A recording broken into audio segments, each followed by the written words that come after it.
everybody, welcome back to Nerd's video. It's James 3D here, and today I'm in something new, except for Brinter and Tinkercad. Today we're inside 3DS Max 2024, and this is currently the newest version. So I'm going to show you guys around by starting off by some simple stuff. First thing that I'm going to go over is going over how to add an object, move around the plane, move around, and then rotate, move, and scale.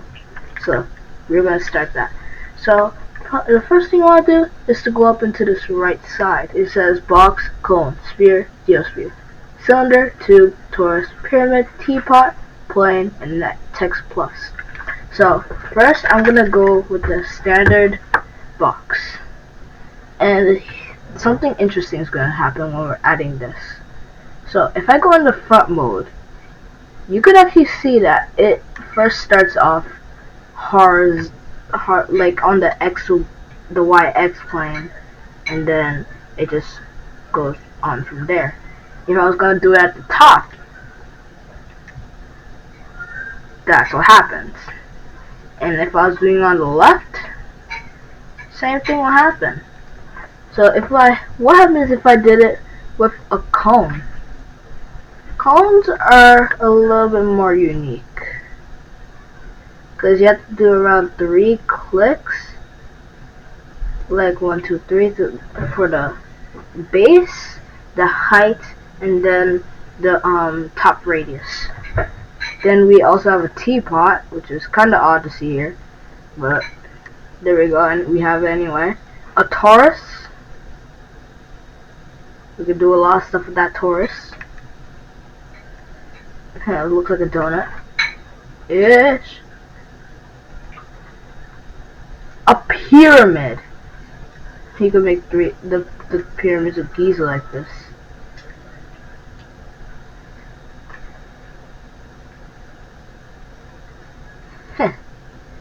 And I just technically just made the pyramids of Giza without even thinking. Then we have the plane, simple like that.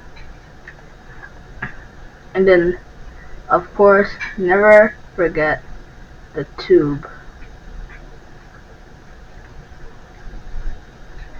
The tube. And did I miss anything? Oh yeah, I think I did miss something. Geosphere? Yeah, I did miss that. Anything else? Text plus. So here, if you go onto parameters under the layout, you see text plus. You could add maybe something like this.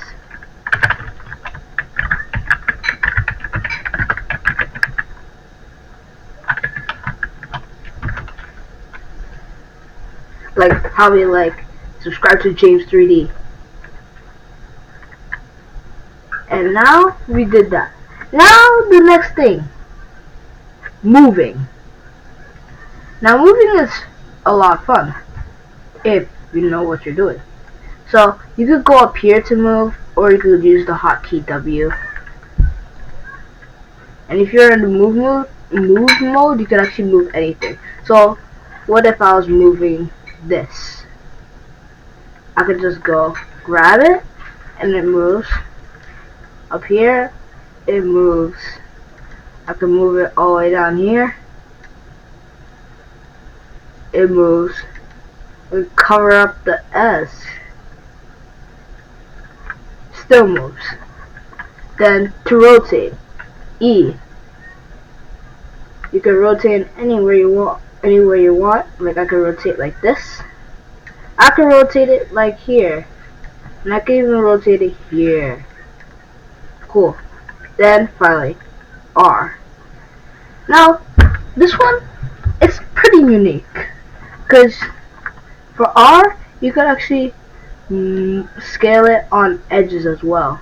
So the center scales the whole entire object, and these lines in between can actually scale by two different axes. So maybe X and Y, or X and Z, or maybe Y and Z. Stuff like that. And if you just click the center, it moves the box.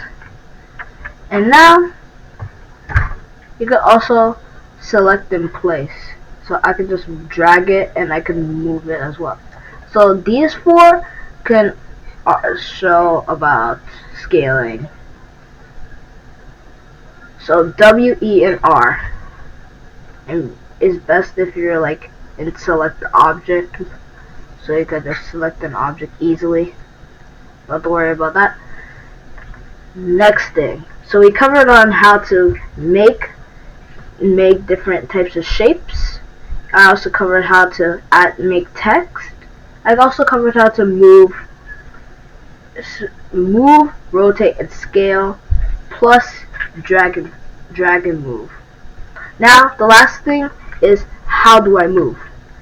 Well, simple. Go to perspective mode, and if I click Alt, if I just hold middle mouse button, just no mouse, I can move it.